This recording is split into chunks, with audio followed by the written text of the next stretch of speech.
Hello everyone. सो ये हमारी UP DElEd second semester की क्लास है और आज की क्लास में हम सामाजिक विज्ञान विषय के प्रीवियस ईयर को सॉल्व करेंगे। ये जो पेपर है वो 2022 का पेपर है। इसमें पहले 15 वस्तुनिष्ठ प्रश्न होते हैं जिसको हम सब इसी पेपर के थ्रू सॉल्व करेंगे। फिर जो 15 अति लघु उत्तरीय प्रश्न है और जो 10 लघु उत्तरीय प्रश्न है उनके आंसर मैं आपको अपने नोट्स के थ्रू कराऊंगी। आप भी इसी तरीके से आंसर लिख के आइएगा पेपर में, आपके बहुत अच्छे मार्क्स आएंगे। तो चलिए अपनी वीडियो को स्टार्ट करते हैं। पहला वस्तुनिष्ठ प्रश्न है, हर्षचरित के रचयिता कौन थे? हर्ष, बाणभट्ट, भभूति या फिर मातंग? तो जो हर्षचरित है उसके रचयिता थे बाणभट्ट। नेक्स्ट क्वेश्चन है, चालुक्य वंश का सबसे प्रतापी राजा कौन था? जयसिंह, रणराज, पुलकेश्वर द्वितीय या फिर पुलकेश्वर प्रथम? तो चालुक्य वंश का सबसे प्रतापी राजा पुलकेश्वर द्वितीय था। वी आकार की घाटी नदी के किस मार्ग में बनती हैं? ऊपरी मार्ग में, मध्य मार्ग में, निचले मार्ग में, नदी के मुहावने पर? तो ये निचले मार्ग में बनती हैं। पृथ्वी का औसत घनत्व है 2.2, 5.5, 9.5 या फिर 9.4? तो जो पृथ्वी का औसत घनत्व है वो है 9.5। 20 का आंसर सही होगा।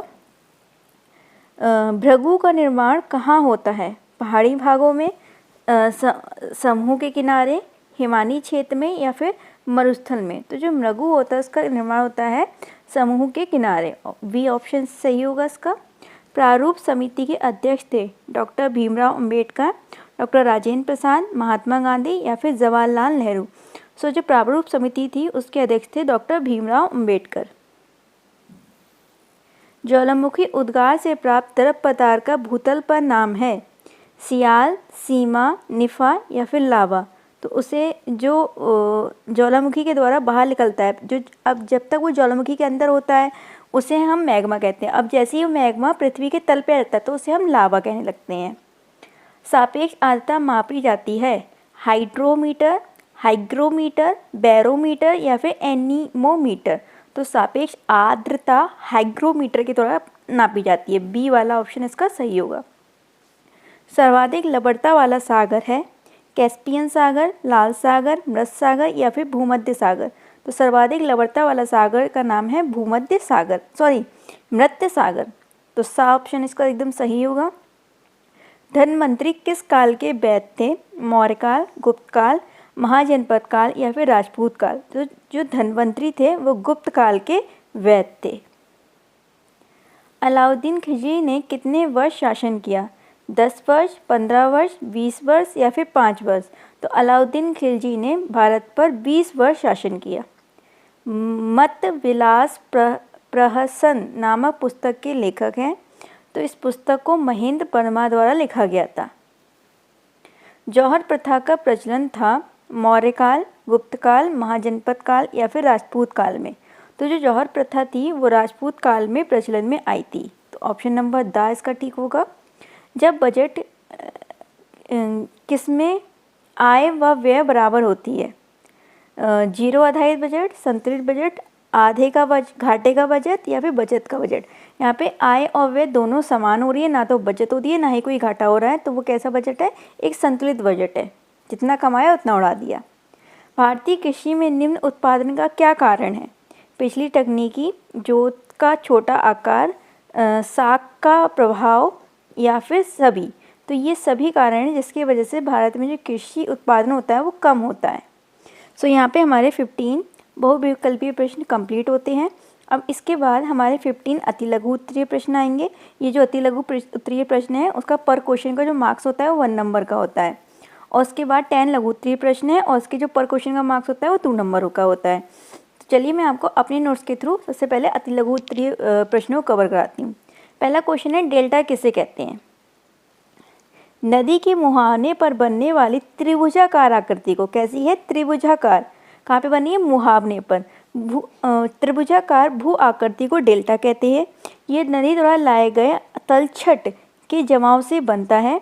डेल्टा की मिट्टी बहुत उपजाऊ होती है, इसलिए ये कृषि और आबादी का केंद्र होती है। तो डेल्टा कहाँ बनता है? नदी के मुहावने पर बनता है। इसकी आकृति कैसी होती है? त्रिभुजाकार होती है। और ये अपनी संख्या जो तलछट लेके आता है उनको एकत्र कर करके उस जगह को बनाता है और वो जगह बहुत ज़्यादा उपजाऊ होती है। डेट्स वाई वहाँ पे बहुत ज़्यादा आबादी और कृषि भी होती है। नेक्स्ट क्वेश्चन है, ज्वालामुखी कितने प्रकार की होती है? तो ज्वालामुखी मुख्यतः 3 प्रकार की होती हैं, जागृत ज्वालामुखी, सुषुप्त ज्वालामुखी और मृत ज्वालामुखी। जागृत ज्वालामुखी ऐसी ज्वालामुखी जिनमें समय समय पर उद्गार होता रहता है, मतलब कि लावा निकलता रहता है, तो उसे हम जागृत ज्वालामुखी कहते हैं। सुषुप्त ज्वालामुखी ऐसी ज्वालामुखी जो लंबे समय से तो उनमें कोई भी मतलब कि उद्गार नहीं हुआ है, लेकिन भविष्य में उद्गार होने की या फिर उनके फटने की या फिर विस्फोट होने की संभावना है। लास्ट है मृत ज्वालामुखी, ऐसी ज्वालामुखी जहाँ पे बहुत लंबे समय से ना तो कोई विस्फोट हुआ है और ना ही भविष्य में कभी विस्फोट होने की संभावना है, तो उसे हम मृत ज्वालामुखी कहते हैं। इसका एक उदाहरण भी है अफ्रीका का किलिमंजारो जो ज्वालामुखी है वो। नेक्स्ट क्वेश्चन है, वायुमंडल किसे कहते हैं? तो हमारी पृथ्वी चारों ओर से वायु की एक घनी चादर से घिरी हुई है, जिसे हम वायुमंडल कहते हैं। पृथ्वी पर जीवन इसी वायुमंडल के कारण संभव है। यह हमें सांस लेने के लिए गैसें या फिर ऑक्सीजन प्रदान करती है। तो वायुमंडल क्या है? हमारी पृथ्वी के चारों ओर जो गैसें घिरी हुई हैं वही वायुमंडल है। सूर्य ताप किसे कहते हैं? लघु तरंगों के रूप में पृथ्वी की ओर आने वाले सौर विकिरण को सूर्यताप कहते हैं। पृथ्वी का सतह पर पहुंचने वाला जो सूर्यताप की मात्रा होती है वो सूर्य के विकिरित ताप की मात्रा में बहुत ही कम होती है, क्योंकि पृथ्वी जो सूर्य से काफ़ी दूरी पर स्थित है, अगर वो पास स्थित होती तो वो जला देता। तो सूर्यताप क्या है? लघु तरंगों के रूप में पृथ्वी की सतह पर आने वाले जो सूर्य की किरणें होती हैं, विकिरण होती है, उसे हम सूर्यताप कहते हैं। ज्वार भाटा किसे कहते हैं? ज्वार भाटा चंद्रमा और सूर्य के आकर्षण शक्तियों के कारण सागरीय तल के ऊपर उठने और नीचे गिरने की क्रिया को हम क्या कहते हैं? ज्वार भाटा कहते हैं। सागरीय तल के ऊपर उठकर आगे बढ़ने को हम ज्वार कहते हैं और नीचे गिरकर पीछे हटने को हम भाटा कहते हैं। आई होप आपको समझ में आ गया ज्वार भाटा क्या है। ये आता किसके कारण है? चंद्रमा और सूर्य के आकर्षण बल के कारण और पृथ्वी घूर्णन गति के कारण भी होता है ये। गुलाम वंश के अंतिम शासक कौन थे? तो गुलाम वंश के अंतिम शासक शमसुद्दीन क्यूमर्स थे। कौन थे? शमसुद्दीन क्यूमर्स। नेक्स्ट क्वेश्चन है, कौटिल्य क्यों प्रसिद्ध थे? कौटिल्य एक चतुर विद्वान और गंभीर चिंतक के साथ साथ एक विख्यात के रूप में तो उन्होंने विख्याति प्राप्त की थी, उसके साथ साथ एक महान राजनीतिक के रूप में भी वे प्रसिद्ध हुए। नंद वंश के विनाश और मगध साम्राज्य की स्थापना में उनका एक मुख्य योगदान था। कौटिल्य को विष्णुगुप्त और चाणक्य के नाम से भी जाना जाता है। वे चंद्रगुप्त मौर्य के सेनापति थे। साथ ही साथ उन्होंने एक प्रसिद्ध पुस्तक को लिखा था, इसका नाम है अर्थशास्त्र, और इस अर्थशास्त्र का जो विषय था वो राजनीति पर आधारित था। इसी वजह से कौटिल्य बहुत ज़्यादा प्रसिद्ध थे। नेक्स्ट क्वेश्चन है, चोल वंश का संस्थापक कौन था? जो चोल वंश का संस्थापक थे उनका नाम था विजयलय चोल। विजयलय चोल। कुतुबुद्दीन ऐबक कौन था? कुतुबुद्दीन ऐबक दिल्ली सल्तनत का शासक और गुलाम वंश का पहला सुल्तान था। यह गौरी साम्राज्य के सुल्तान मोहम्मद गौरी का गुलाम था और उन्हीं के साथ भारत आया था। आंतरिक शक्तियाँ किसे कहते हैं?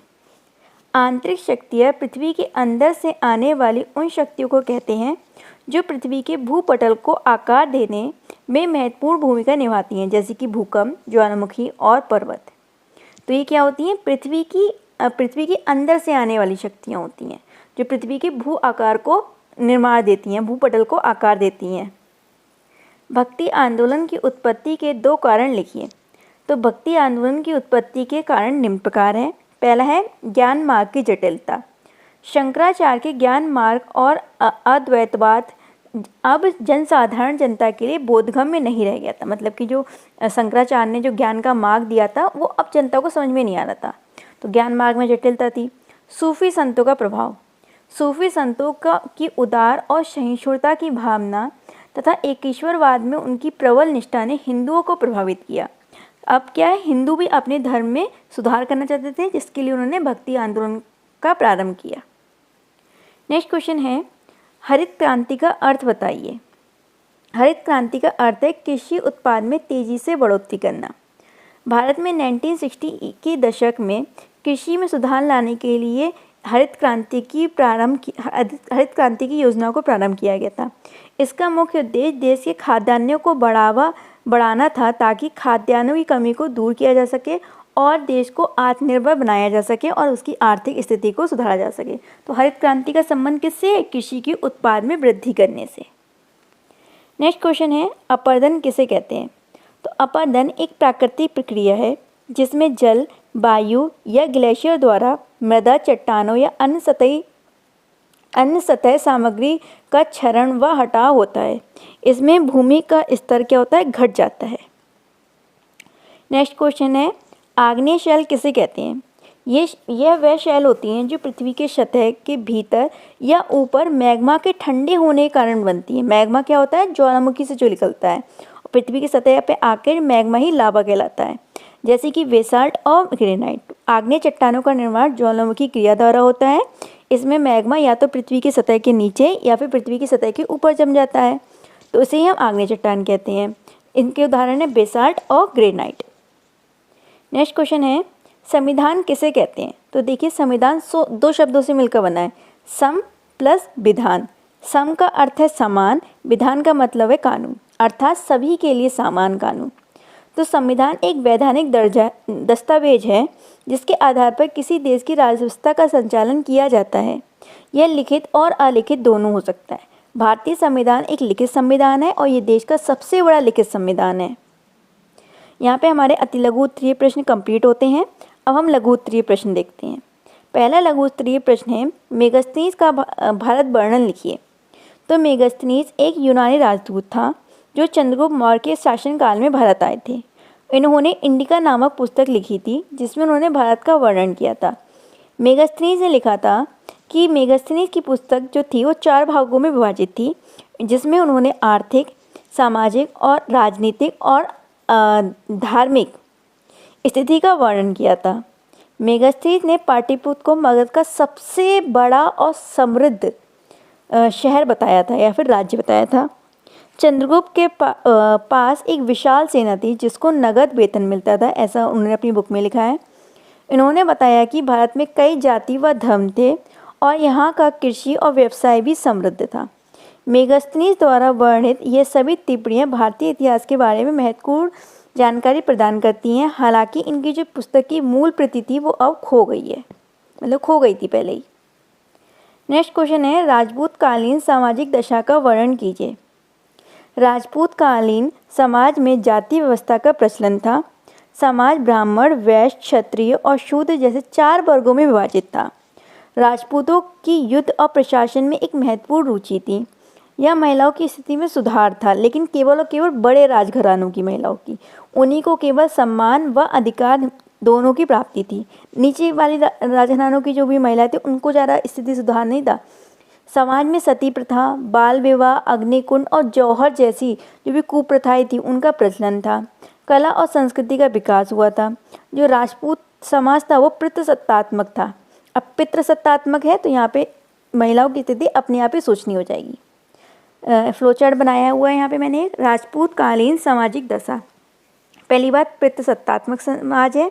वर्ण व्यवस्था और जाति व्यवस्था का प्रचलन था, 4 भागों में विभाजित था। शिक्षा का सीमित प्रसार था, केवल उच्च वर्ग के लोगों को ही शिक्षा दी जाती थी और उच्च वर्ग की महिलाओं को ही शिक्षा प्राप्त करने का अधिकार था। युद्ध प्रियता थे ये लोग। धर्म और दर्शन का उन्होंने विकास किया था। सामाजिक कुरीतियों का प्रचलन था इनके टाइम पे। नेक्स्ट क्वेश्चन है, चालुक्य वंश का संक्षिप्त इतिहास लिखिए।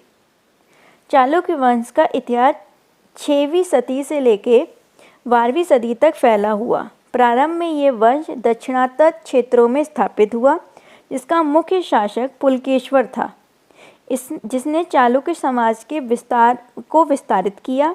उन्होंने कन्नड़ भाषा और साहित्य को बढ़ावा दिया।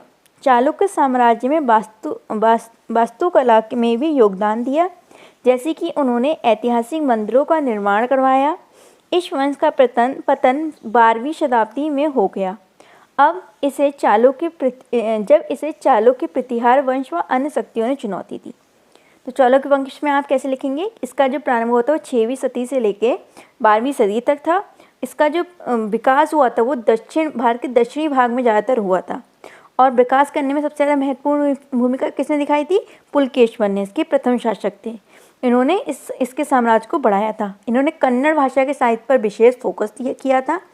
इन्होंने बहुत सारी वास्तुकला का भी के स्थापना में भी योगदान दिया था। बहुत बड़े बड़े इन्होंने मंदिरों के निर्माण करवाए थे और 12वीं शताब्दी में इनका पतन हो गया था।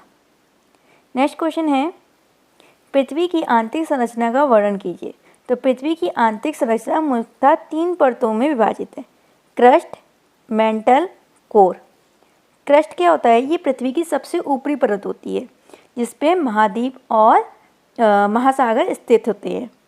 ये ठोस होती है और इसकी जो मोटाई होती है वो 5 से 70 किलोमीटर के बीच होती है। उसके बाद आती है मेंटल।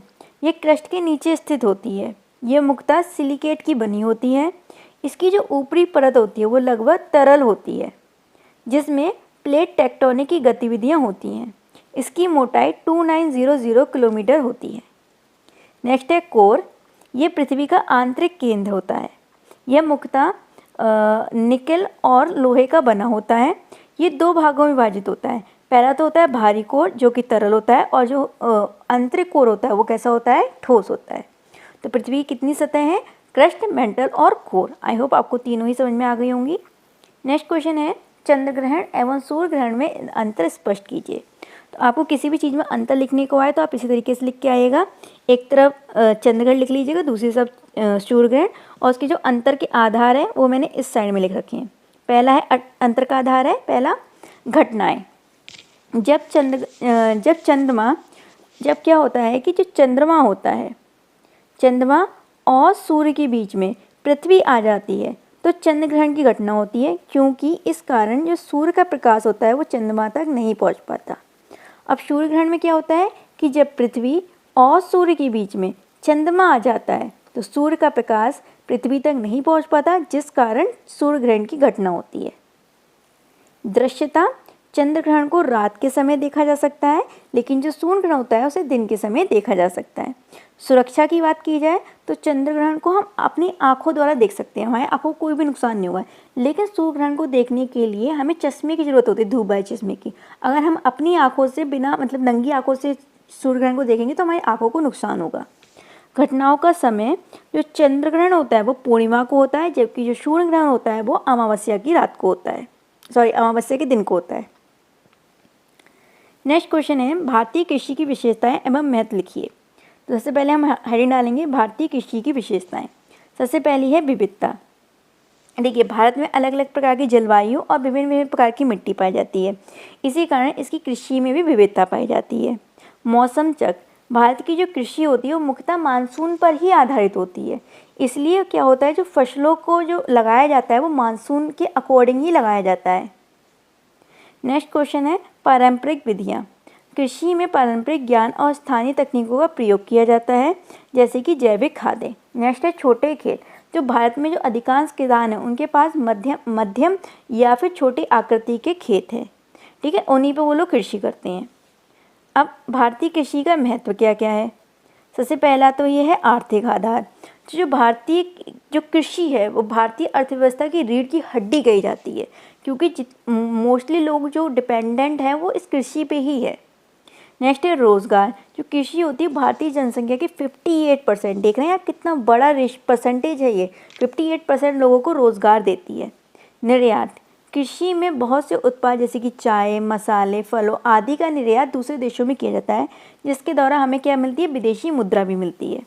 खाद्य सुरक्षा, कृषि भारतीयों की खाद्य आवश्यकताओं की पूर्ति करता है। अगर कृषि नहीं होगी तो भारत के आधे लोग तो भूखमरी से ही मर जाएंगे बेचारे। तो ये सब कृषि की महत्व और विशेषताएं थी। आई होप आपको समझ में आया होगा ये भी। नेक्स्ट क्वेश्चन है, महमूद गजनवी ने भारत पर आक्रमण किस उद्देश्य से किए थे? तो महमूद गजनवी ने 1000 ईस्वी से लेकर 1027 ईस्वी तक भारत पर 17 बार आक्रमण किए थे, जिसका मुख्य उद्देश्य संपत्ति और मंदिरों के अपार धन को लूटकर वापस ले जाना था। उन्होंने 1025 125 ईस्वी में गजनवी ने सोमनाथ के मंदिर को लूटा किया था, उस पर आक्रमण किया था और उसे लूटा था। ये उसका 16वां आक्रमण था और ये उसका सबसे प्रसिद्ध आक्रमण था। इस मंदिर को उसने लूटकर नष्ट कर दिया था, जिससे उसे बहुत सारे धन की प्राप्ति हुई थी, जिसे लेकर वो वापस गजनी चला गया था। अब उसके आक्रमण के कारण थे क्या क्या? पहला तो था कि वो शक्ति प्रदर्शित करना चाहता था कि देखो मैं कितना महान हूँ, बार बार आ के तुम्हारे यहाँ धन लूट के जा रहा हो, तुम लोग कुछ नहीं कर पा रहे हो। आर्थिक लाभ प्राप्त करना चाहता था, ये तो बात है। धार्मिक कारण भी था कि वो मंदिरों को नष्ट करना चाहता क्योंकि वो मुस्लिम था। राजपूतों की कमजोरी का वो लाभ उठा रहा था क्योंकि उसे पता ही था कि राजपूत तो कुछ नहीं कर पाएंगे, मैं आराम से जाता हूँ, चोरी चकार करके आ जाता हूँ, वो तो आपस में ही अपने आपस में लड़ने में लगे रहेंगे। महमूद गजनवी के प्रमुख आक्रमण, सबसे पहला था राजा जयपाल का आक्रमण, आनंदपाल का आक्रमण और सोमनाथ के मंदिर पर आक्रमण। ये सब उसके प्रसिद्ध आक्रमण हैं। महमूद गजनवी के आक्रमण के प्रभाव क्या क्या पड़े? पहली बात तो राजपूतों की जो भी कमजोरी थी वो उजागर हो गई थी। अपार भारतीय संपत्ति अब विदेश जा चुकी थी। बहुत से मंदिर और जो धार्मिक दस्तावेज थे उनका विनाश कर दिया गया था, मतलब कि हमारी ऐतिहासिक धरोहर का विनाश कर दिया गया था। नेक्स्ट क्वेश्चन है, भारतीय संविधान की प्रमुख विशेषताओं का वर्णन कीजिए। तो हम हेडिंग डालेंगे भारतीय समाज की प्रमुख विशेषताएं, भारतीय संविधान की प्रमुख विशेषताएं। पहला है भारतीय संविधान विश्व का सबसे लंबा संविधान है, सबसे लंबा और लिखित संविधान है। इसका निर्माण करने में पूरे 2 वर्ष 11 माह और 18 दिन का समय लगा था। ये 60 देशों के संविधान से प्रेरित है। इसमें मौलिक अधिकारों की गारंटी दी जाती है। एकल नागरिकता का प्रावधान है। एक फ्लोचार्ट बनाया है, वो भी देख लीजिए आप। बीच में हम लिखेंगे भारतीय संविधान के गुण।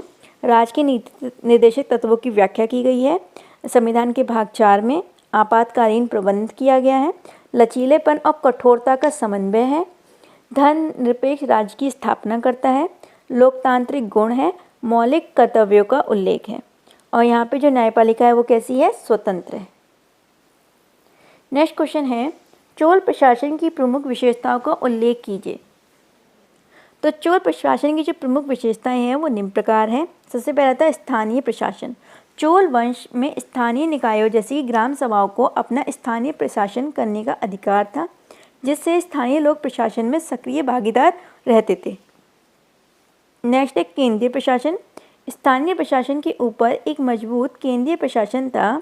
इसके लिए मंत्री व अन्य कर्मचारियों की नियुक्ति की जाती थी। विभागीकरण, विभिन्न कार्यों के लिए विभिन्न विभागों का निर्माण कर दिया गया था, जैसे कि राजस्व, रक्षा, न्याय आदि, जिससे कार्य क्षमता में क्या होती थी? वृद्धि होती थी, जल्दी से काम हो जाते थे। धार्मिक सहिष्णुता, चोल वंश में धार्मिक सहिष्णुता को बढ़ावा दिया गया था। सभी धर्मों के लोगों को समान अवसर व सम्मान दिया जाता था। विकासात्मक योजनाएं, चोल राजाओं ने जल प्रबंधन, कृषि विकास और समुद्री व्यापार को बढ़ावा दिया। इसके लिए उन्होंने अनेक आर्थिक योजनाएं भी बनाई थी। अब हमारा लास्ट क्वेश्चन है, अशोक का जीवन परिचय देते हुए इसकी उपलब्धि पर प्रकाश डालिए। तो सबसे पहले हम अशोक का जीवन परिचय लिखते हैं। अशोक मौर्य वंश का तीसरा शासक था। ये बिंदुसार का उत्तराधिकारी पुत्र था। प्रारंभ में अशोक ने युद्ध किए, परंतु बाद में उसने कलिंग युद्ध के पश्चात उसका जो हृदय था वो परिवर्तित हो गया और उसने युद्ध की नीति को त्याग कर बौद्ध धर्म को अपना लिया। इस प्रकार उसका जीवन जो था वो शांति और युद्ध के बीच एक संघर्ष को दर्शाता है कि पहले वो युद्ध करता था, फिर वो शांति के मार्ग पर चला गया। और उसने बौद्ध धर्म का प्रचार प्रसार करने के लिए अपने बेटा और बेटी को श्रीलंका भी भेजा था। अब उसकी उपलब्धियाँ क्या क्या हैं? पहली उपलब्धि तो है उसके साम्राज्य का विस्तार। तो अशोक ने अपने काल में साम्राज्य का बहुत ज़्यादा विस्तार किया था। भारतीय उपमहाद्वीप पर एक बड़ा हिस्सा उसके राज्य में आ चुका था।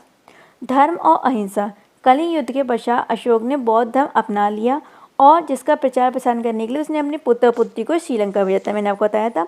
और उसने अहिंसा का मार्ग भी अपनाया था। उसके जो शिलालेख पहला था उसमें उन्होंने पशु बलि पर मतलब बैन लगाने की, रोक लगाने की बात कही थी। नेक्स्ट है शिलालेख और संविधान। अशोक ने प्रजा के लिए जो कानून थे वो शिलालेख पे गुदवा दिए थे, जो प्रजा के लिए एक संविधान का कार्य करता था, क्योंकि उसे उन्हीं के अकॉर्डिंग काम करना होता था। जन संधारण और कल्याणकारी नीति। अशोक ने जन संधारण परियोजनाओं को प्रोत्साहित दिया और प्रजा के लिए सड़कें और अस्पताल बनवाए। सो यहाँ पे हमारा ये पेपर कंप्लीट होता है। आई होप आपको अच्छे से समझ में आया होगा और याद भी हो गया होगा। एक बार और इस वीडियो को देख लीजिएगा, आपको अच्छे से याद हो जाएगा। Bye and have a good day.